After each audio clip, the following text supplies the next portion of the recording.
Bonjour à tous. Aujourd'hui, second épisode sur la morale chrétienne. Pour rappel, dans notre précédent épisode, nous avons interrogé cette question: sommes-nous vraiment sortis du christianisme?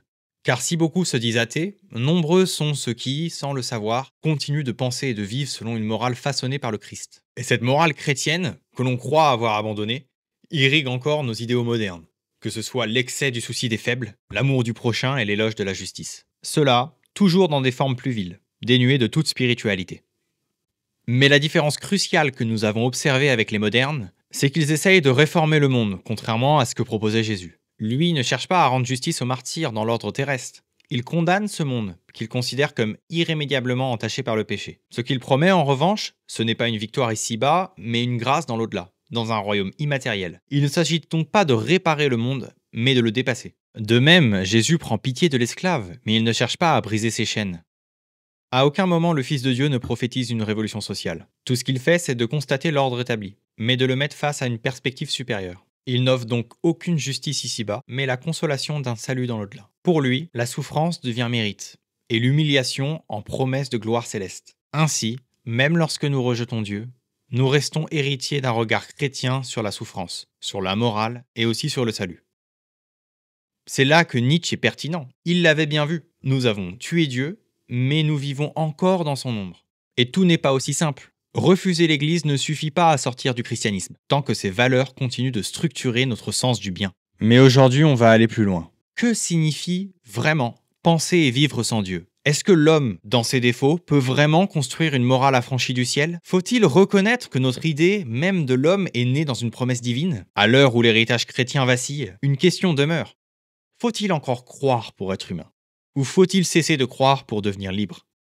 Pour Schopenhauer, la seule vérité est à connaître en nous. C'est le vouloir vivre, autrement dit, la chose en soi. Il n'y a pas d'objet ni de transcendance.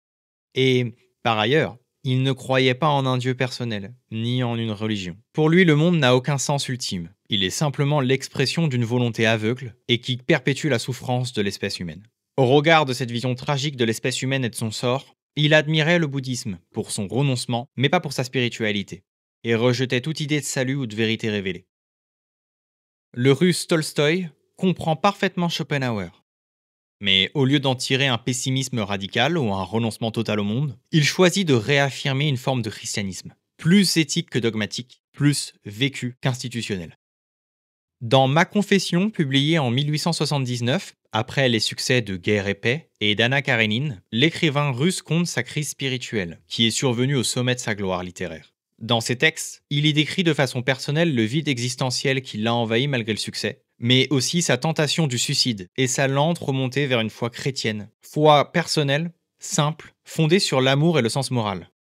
Selon lui, ce vide est dû à l'illusion sociale du progrès, de la gloire et du plaisir. Il s'est laissé prendre par une vie mensongère, fondée uniquement sur de l'orgueil, de la richesse et une reconnaissance littéraire.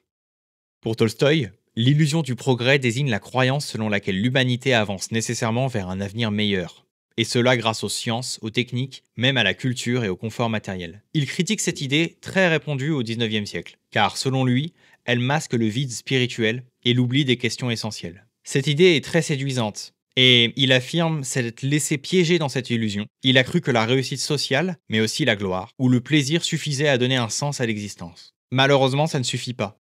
Il découvre que tout cela est superficiel, éphémère et insatisfaisant. Le progrès matériel n'empêche ni la souffrance ni la mort. Il en est même le catalyseur. Simplement, l'amélioration des conditions extérieures, que ce soit le confort, la longévité et les commodités, ne répond pas aux angoisses fondamentales de l'existence. Tout ce qu'il fait, c'est renforcer le cycle perpétuel du désir. Dès lors, il peut aggraver l'orgueil et l'égoïsme, car il pousse l'individu à croire qu'il peut se suffire à lui-même, qu'il n'a plus besoin de Dieu ni de vérité morale. C'est là une façon subtile de détourner l'homme de l'essentiel, en le distrayant avec des promesses de puissance, de réussite ou de jouissance. En ce sens, le progrès devient une fausse consolation, une fuite en avant qui ne fait que masquer le vide spirituel.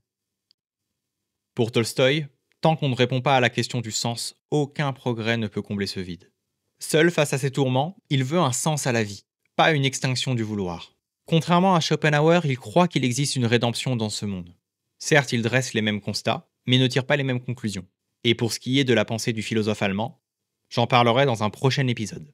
C'est au plus bas de sa solitude et de sa souffrance intérieure qu'il commence à lire l'Évangile, non plus comme un texte religieux, mais comme une réponse morale et existentielle. Il en fait le cœur de sa pensée et de son mode de vie, une morale du dépouillement, du pardon et du refus de la violence. Bien que Schopenhauer fût athée, l'inspiration est radicale. Pourquoi ? Parce qu'il ne cherche pas chez Schopenhauer une foi, mais plutôt une lucidité. Ce qu'il trouve dans le monde comme volonté et comme représentation, ce n'est pas une réponse, mais plutôt une confirmation de ce qu'il ressent. Son vécu le mène à penser que la vie livrée aux désirs éphémères n'a aucun sens. En revanche, la souffrance, elle, est centrale. La société, alors, ne présente que des vices, et l'homme, s'il ne se détourne pas de ses illusions, court à sa perte intérieure. Mais là où Schopenhauer renonce, Tolstoï persévère. Il prend acte de cette vision tragique, mais il refuse de s'y résigner. Une fois cette prise de conscience actée, il refuse de nier la vie, il souhaite plutôt la transformer. En d'autres termes, il ne veut pas éteindre le désir comme propose Schopenhauer, mais le purifier par l'amour, la vérité et la justice. Il reprend à son compte le rejet des désirs et de la violence, mais il y ajoute une dimension chrétienne. De ce fait, il met l'amour du prochain et le pardon au centre de sa philosophie. La lecture de Schopenhauer l'a poussé vers un christianisme personnel, pacifiste et moral, épuré de tout dogme. En ce sens, on pourrait dire d'ailleurs qu'il représente bien l'athée qui suit la morale chrétienne. Mais contrairement à beaucoup d'autres, Tolstoï l'assume. Là où Schopenhauer aurait dit « Il n'y a plus rien à espérer », Tolstoï lui aurait répondu « Justement, je dois croire en quelque chose ». Pour l'écrivain russe, la vie retrouve son sens à condition de se détourner du désir, c'est-à-dire de tout ce que Schopenhauer appelait la volonté. En revanche, la vérité n'est pas esthétique, elle est morale. Qu'est-ce que ça veut dire ? Pour Schopenhauer, la vérité s'approche par l'esthétique, dans la contemplation d'une œuvre d'art par exemple. Grâce à elle, l'individu s'élève temporairement au-dessus de la volonté. L'art, parce qu'il suspend l'action, fait taire en nous le vouloir vivre. Et ainsi, cette esthétique nous procure un pur moment de lucidité. Mais ces moments ne restent que cruellement des parenthèses infiniment brèves face à la longueur d'une vie de souffrance. La vérité que l'on touche dans l'esthétique est négative, parce que le monde est une illusion du vouloir. La seule solution qu'apporte l'auteur, c'est celle du sage qui se retire, puis se tait. C'est pourquoi Tolstoï fait un autre choix. Il reconnaît la souffrance du monde, il comprend le désenchantement moderne, mais au lieu de fuir ou de suspendre le désir, il propose une vérité morale. Pour lui, comprendre la vie ne suffit pas, il faut aussi agir avec justesse. Et ce n'est pas l'art qui sauve, mais l'amour. Ainsi, la vérité ne réside pas dans la beauté ou la contemplation, mais dans le fait de vivre selon le bien. Aimer son prochain sans jugement, c'est là la vérité pour Tolstoï. C'est donc là la rupture profonde entre Schopenhauer et l'auteur russe, puisque là où le premier cherche une sortie hors du monde, Tolstoï, lui, cherche un chemin dans le monde. Si l'un se retire, alors l'autre s'engage. Si l'un se tait, alors l'autre enseigne. Pour l'un, la vérité fait taire la volonté, et pour l'autre, elle est celle qui oriente vers le bien. C'est pourquoi il peut dire, en opposition implicite au philosophe, « La vérité n'est pas esthétique, elle est morale ». En d'autres termes, on ne la retrouve pas dans une œuvre, mais dans un cœur juste. La foi vécue avec humilité, la non-violence et l'amour du prochain donnent un sens universel à la vie. On pourrait dès lors se demander ce que pourrait penser Schopenhauer de tout ça. Parce que pour lui, la foi chrétienne, même vécue comme une simple morale comme chez Tolstoï, reste un voile consolateur. Lui ne voit pas vraiment plus loin. Selon lui, la morale chrétienne chez Tolstoï, ça resterait une projection de la volonté de vivre elle-même, déguisée en morale. C'est pour ça qu'on ne peut pas vraiment dire que Schopenhauer adopte une morale chrétienne, puisqu'il rejette la vision platonicienne de la vie. Ce qu'il propose, c'est une résignation silencieuse, inspirée du bouddhisme, à toute tentative de donner sens à la vie. Parce qu'il voit dans le bouddhisme et la libération bouddhique de la mort une forme de résistance du vouloir. Dans le bouddhisme, le moi, l'ego, est une illusion. Et on s'en sépare par la mort. C'est exactement ce que Schopenhauer dit. Selon lui, notre vouloir va continuer de perdurer après notre mort, puisque l'ego, le moi, n'est que la représentation du vouloir en nous. Et donc pour lui, chercher un sens, c'est encore un désir de sens, c'est une forme de volonté, et un attachement au monde qu'il faudrait précisément abandonner. Ça reste des conjectures, mais il écrirait sans doute que la position de Tolstoï est cohérente moralement, mais qu'elle reste métaphysiquement naïve. Croire qu'il existe une justification de la souffrance ou un salut par l'amour, c'est encore croire que la vie peut être rachetée, ce qu'il juge illusoire. Je vais quand même vous lire un passage de son livre, Le monde comme volonté et comme représentation, qu'on pourrait qualifier de réponse à ce que propose Tolstoï. Ainsi donc, la vérité la plus importante sans comparaison qu'il puisse y avoir est celle que renferme le christianisme, comme le brahmanisme et le bouddhisme. celle qui enseigne la nécessité pour nous d'être rachetés d'une existence vouée à la souffrance et à la mort, et la possibilité d'y parvenir par la négation du vouloir, c'est-à-dire par une opposition décisive à la nature. Chez Tolstoï, la morale chrétienne n'est pas un refuge spirituel individuel, c'est un projet concret, un idéal de transformation sociale. Après sa crise existentielle, il ne se contente pas de trouver une foi intérieure. Il veut que cette foi change la vie des hommes, le rapport entre eux, mais aussi les institutions, et jusqu'à la manière de faire la guerre. À partir de là, il transforme sa vie, il renonce à la richesse, se tourne vers les paysans, rejette l'Église officielle et cherche à vivre selon une morale radicale d'amour et de non-violence. Sa lecture de l'Évangile est débarrassée des dogmes, elle l'amène seulement à une morale qui est radicalement altruiste. Ainsi, il fonde son action sur l'empathie, le pardon, le refus de toute violence, même quand elle est défensive. Et pour lui, il y voit les vrais enseignements de Jésus. Ce que signifie une lecture de l'Évangile sans dogme, c'est que Tolstoï, lorsqu'il le lit, il essaye de comprendre les enseignements du texte sans pour autant y voir une forme de divinité. C'est-à-dire qu'il rejette toute forme de divinité et ne suit que les enseignements moraux. En pratique, il met de côté les miracles, la naissance virginale, la résurrection, etc., le mystère de la Trinité, les sacrements et aussi l'autorité de l'Église. Il en vient même à remettre en question l'idée de salut par la foi ou la grâce. Et son discours se concentre uniquement sur l'éthique de Jésus, notamment le sermon de la montagne. Et donc, ça l'amène à agir en non-violence et en développant le pardon et l'amour du prochain. L'idée ici est presque nietzschéenne, c'est de dire que la vérité ne se vérifie pas dans les croyances, mais qu'elle se vérifie dans la vie. Une fois avoir dit ça, il doit arriver à la conclusion suivante, qui est de rejeter la Trinité du Christ, et ainsi que l'ensemble des dogmes surnaturels du christianisme orthodoxe. Il ne comprend pas et surtout il voit pas la nécessité d'un Dieu en 3 personnes. Pour lui, cette doctrine est une construction théologique abstraite, incompréhensible pour l'homme simple et totalement étrangère à l'enseignement moral de Jésus. Ce qui compte, ce n'est pas la nature divine du Christ, mais uniquement son message éthique. C'est son appel à l'amour qui est essentiel. Il refuse donc également la divinité du Christ, sa résurrection et les sacrements qu'il considère comme des rites déconnectés de la vérité vivante. Il ne croit pas en la transubstantiation, ni au baptême, à la méditation des prêtres. Et tout bien considéré, il rejette toute autorité divine.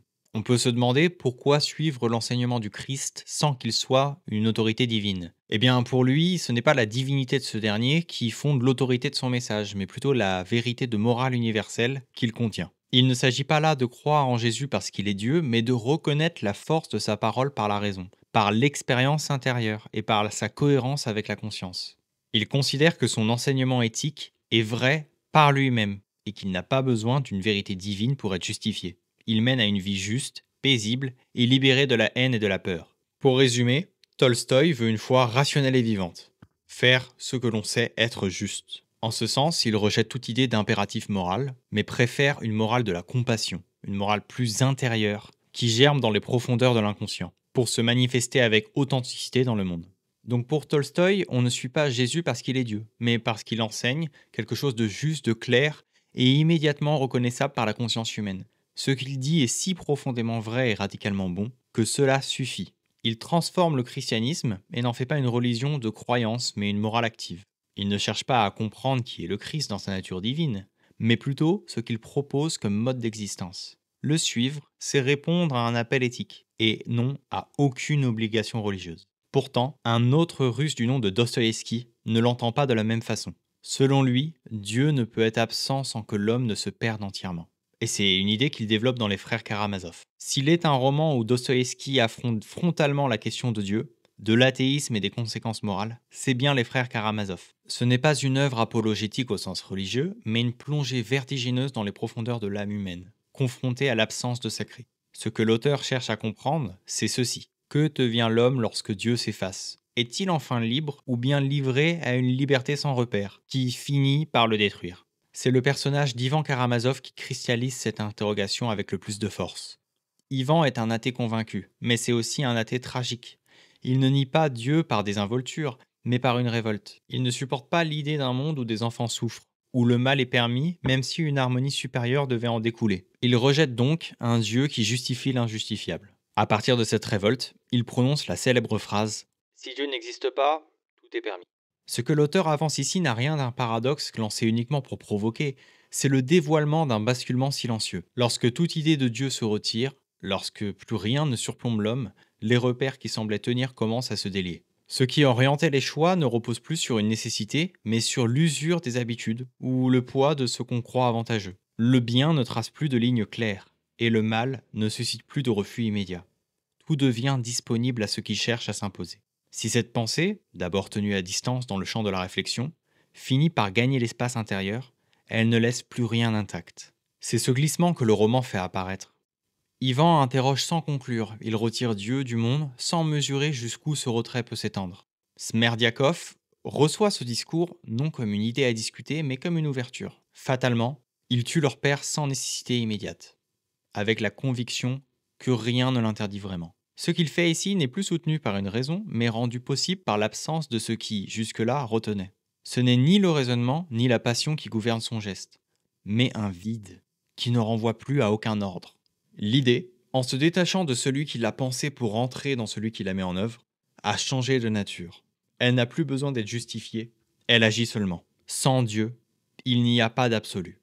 Alyosha, un autre frère, ne répond pas par des arguments. Lui, il essaye ni de convaincre, ni de corriger ce qui chancelle.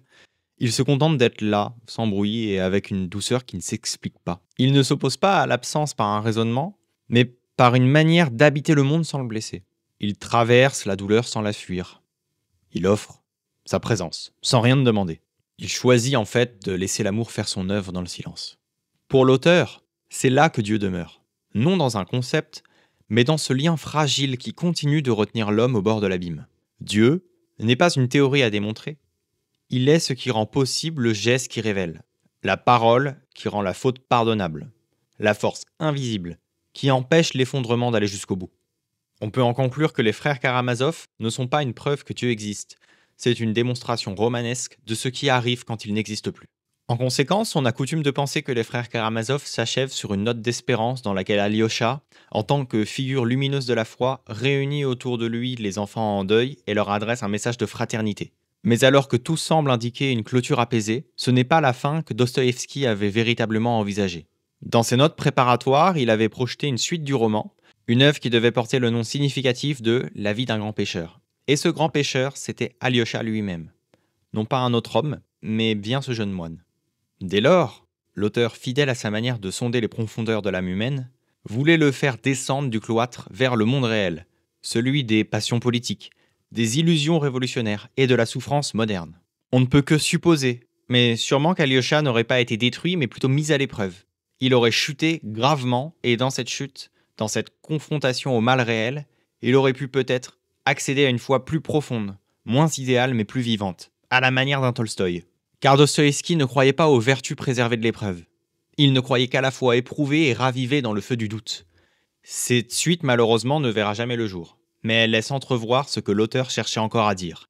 Que la lumière véritable ne vient pas de la pureté intacte, mais d'une fidélité arrachée aux ténèbres. Finalement, avec Tolstoï, ils affirment tous les deux que la lumière morale, la vérité du bien, ne peut être abstraite ou désincarnée. Elle doit être vécue pour être conquise. Ainsi, ils partagent une idée essentielle. La véritable grandeur morale ne vient pas d'une innocence intacte, mais d'un combat intérieur, d'un effort de l'âme contre le mal pour vaincre le désespoir. On peut même dire que Tolstoï pourrait être un personnage de roman de Dostoïevski, qui passe par la chute pour en comprendre la valeur. Dans d'autres romans célèbres comme Les démons et Crimes et châtiments, l'auteur observe la morale chrétienne non comme un dogme imposé, mais plutôt comme une possibilité intérieure. Elle est fragile et souvent refusée, mais toujours présente en creux. Dans ces deux romans, la morale chrétienne est mise à l'épreuve, confrontée au nihilisme, à l'orgueil intellectuel, à la violence et à la volonté de justice sans transcendance. Elle n'est jamais donnée comme acquise, elle est ce qui peut sauver, mais seulement si l'homme accepte de se laisser briser, puis de se relever. Au travers de ces deux intrigues, la morale chrétienne ne s'impose jamais. Elle est présente et surtout présentée comme une possibilité, mais souvent rejetée. Elle est aussi la seule issue crédible au mal, au désespoir et à la folie. Dans Les démons, premièrement, Dostoïevski met en scène le chaos provoqué par une génération d'intellectuels athées et révolutionnaires. Obsédés par la liberté totale, la destruction de l'ordre ancien et la négation de toute transcendance. Stavrogin, au centre du roman, est une figure troublante. Il est à la fois charismatique et intelligent, mais vidé de toute foi. Il incarne l'homme moderne sans Dieu, sans amour et aussi sans remords. Autour de lui, les personnages sombrent dans le meurtre, le mensonge et le suicide. C'est une vision du monde où la morale chrétienne a été complètement éradiquée et où plus rien ne retient la violence. Et pourtant, même là, dans ce monde ravagé, quelques figures chrétiennes tiennent le coup. Elles demeurent discrètes, presque effacées, mais elles sont réelles. Chatov, par exemple, cherche Dieu malgré ses doutes. Ou la vieille Marie Timofeevna, qui souffre en silence. Dans Crime et Châtiment, c'est Raskolnikov, un jeune étudiant pauvre, qui tue une vieille usurière qu'il juge inutile au monde.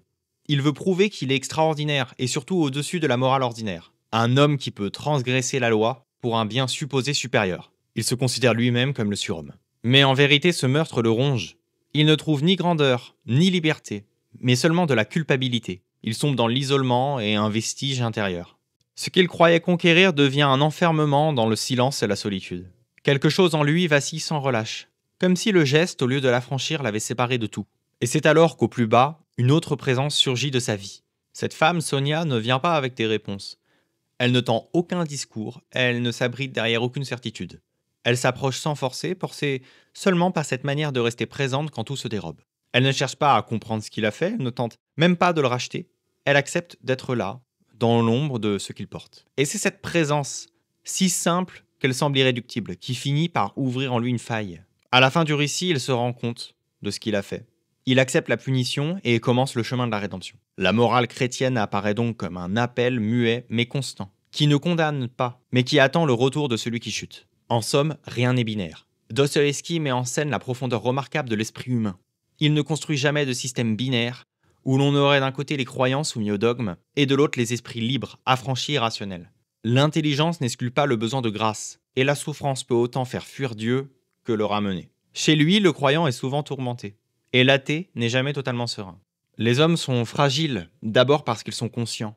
Contrairement à l'animal, l'homme sait qu'il va mourir, qu'il est libre et qu'il peut choisir, mais il ne sait pas pourquoi il vit, ni ce qu'il doit faire du bien et du mal. Cette conscience le rend vulnérable. Il est trop lucide pour vivre instinctivement, mais pas assez pour être sûr de ce qu'il croit. Les hommes sont des animaux fragiles parce qu'ils sont tiraillés. Entre le désir de justice d'un côté et la tentation de la vengeance de l'autre. Entre la soif de vérité et le confort du mensonge. Entre la volonté de faire le bien et l'attirance du mal.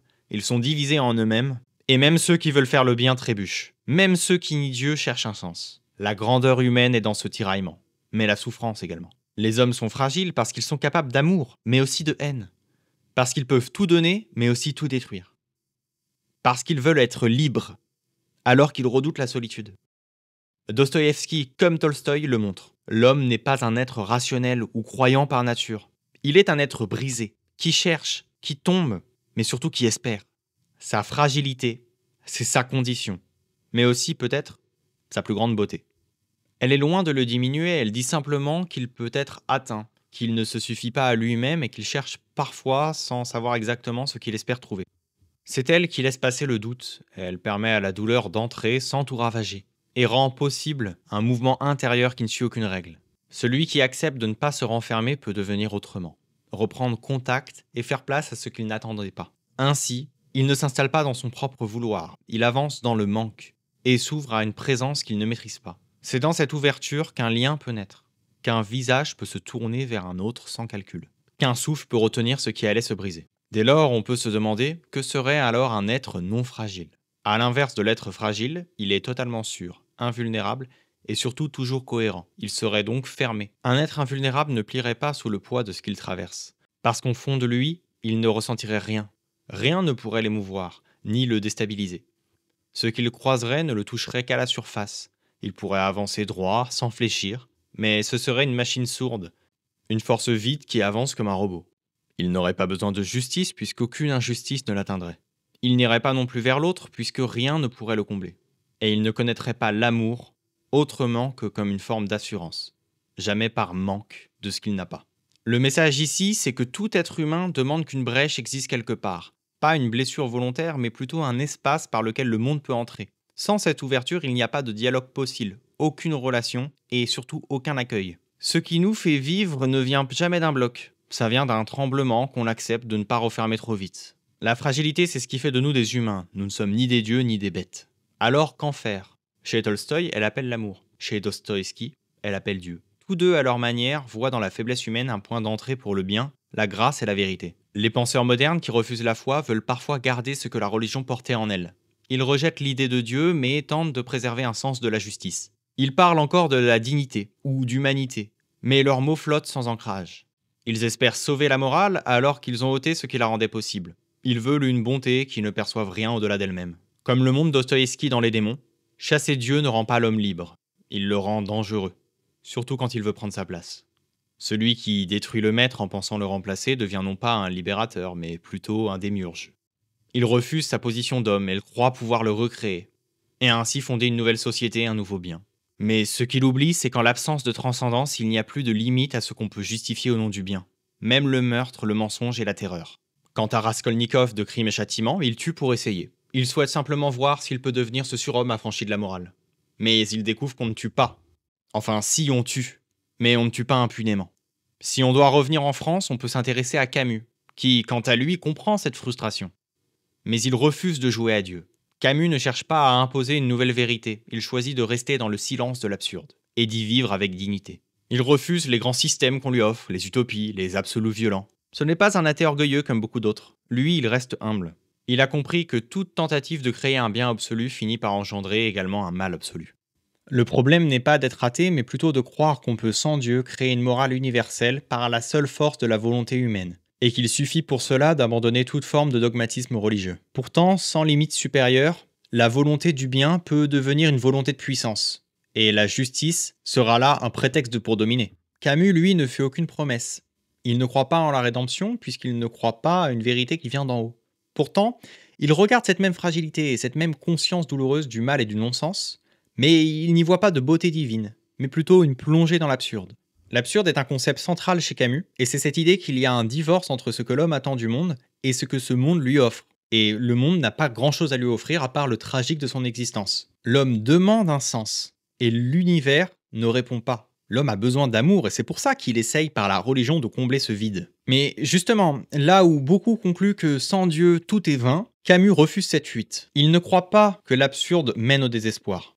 Il croit qu'il mène à une autre forme de grandeur, dans la révolte et ouvre à la fidélité à soi. Finalement, le fait que l'homme s'ouvre vers l'absurde est une manière pour lui de voir le monde sans illusion, mais aussi de se décentrer. Et c'est ce qu'il développe dans le mythe de Sisyphe qui reprend l'histoire d'un homme qui est condamné à pousser une pierre pour l'éternité, et qui retombe à chaque fois, sans espoir d'une issue quelconque. Camus reste lucide face à ce drame humain. Il écrit « Il faut imaginer Sisyphe heureux ». Il y décrit la position de l'homme lorsqu'il se tient devant un monde qui ne lui répond pas. Ce monde ne lui propose aucune vérité qu'il puisse accueillir comme certaine. Il ne contient pas de promesse qu'il puisse recevoir comme une issue. Et donc, rien ne lui est donné pour le consoler. L'homme absurde dit oui. Il dit oui à la vie, telle qu'elle est et sans destinée supérieure. L'homme absurde accepte de vivre dans l'inconfort du non-sens, sans chercher à s'en échapper. Camus ne rejette évidemment pas la morale chrétienne, il cherche plutôt à l'entendre depuis un autre lieu. Ce qui l'éloigne, ce n'est pas le contenu mais le fondement. De cette manière, il refuse de l'ancrer dans une promesse divine. Il pense qu'on peut agir avec droiture sans recevoir d'ordre venu d'ailleurs. Une fois que l'on a réellement démonté le christianisme, ce choix ne repose sur aucune espérance, et alors il ne répond à aucune attente surnaturelle. C'est peut-être là que l'on peut voir ce qu'on appelle la dignité, ce que Camus, lui, nomme la dignité. Il décide de rester fidèle à une idée du bien sans chercher à se rassurer, sans chercher à rationaliser ce qui existe et ce qui lui apparaît, tout en continuant à marcher dans un monde qui ne lui accorde aucun refuge.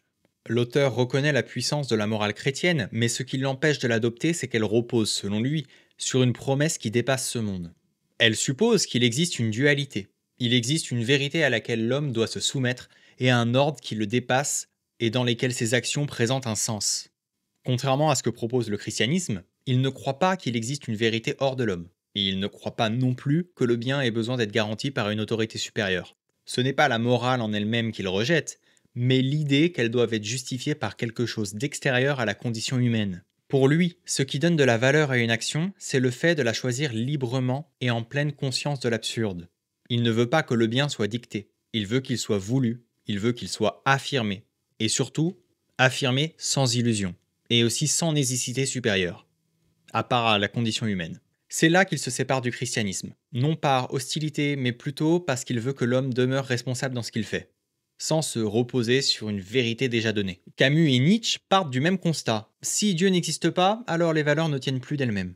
Il faut les repenser. Ils refusent tous deux qu'une morale s'impose au nom d'un ordre supérieur.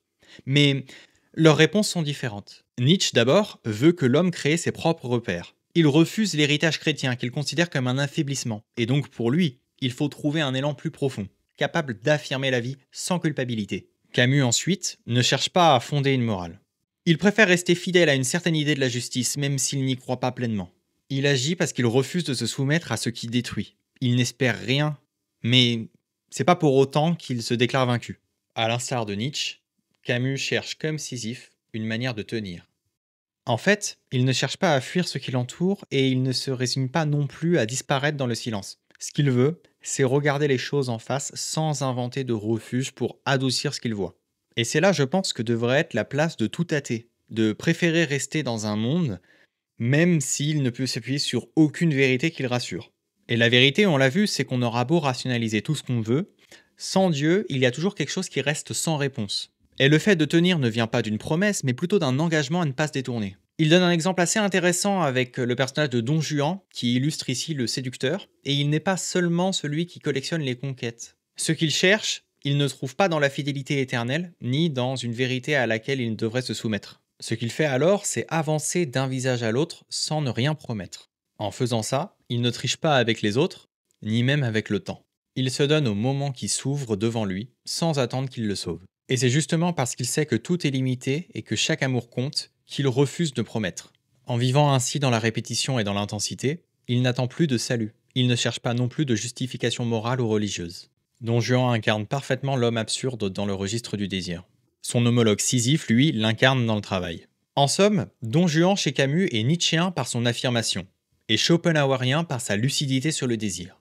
Mais il reste camusien, car il ne veut ni se résigner, ni s'illusionner. Si on doit résumer ce qu'on a vu, on peut dire que Tolstoï trouve dans l'Évangile une vérité à vivre. Dostoïevski, quant à lui, revient à Dieu comme une nécessité intérieure. Selon lui, c'est la seule force capable d'empêcher l'effondrement. Et Camus, pour finir, qui vient après les deux auteurs russes, ne pense pas qu'il nécessite d'y avoir une conversion pour trouver un sens. Il pense que cela reviendrait à trahir ce qu'on a vu, ce qu'on a constaté et ce qu'il faut désormais intérioriser. Pour lui, croire en Dieu est un moyen de se rassurer. Croire en une divinité est finalement le moyen par lequel l'homme perd sa dignité.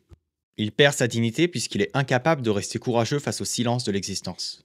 Il n'y a qu'un problème philosophique vraiment sérieux, c'est le suicide. Juger que la vie vaut ou ne vaut pas la peine d'être vécue, c'est répondre à la question fondamentale de la philosophie. L'homme absurde dit oui, et son effort n'aura plus de cesse. S'il y a un destin personnel, il n'y a point de destinée supérieure. Il se sait maître de ses jours. Camus choisit de ne pas croire mais de tenir, et de choisir librement ce qui vaut, sans s'abriter derrière une vérité imposée. C'est une morale sans absolu, fondée sur la dignité dans l'absurde. L'homme cherchera toujours une réponse, mais à défaut de pouvoir en trouver, il doit se rendre à une vérité qui lui est accessible, celle qu'il est en vie.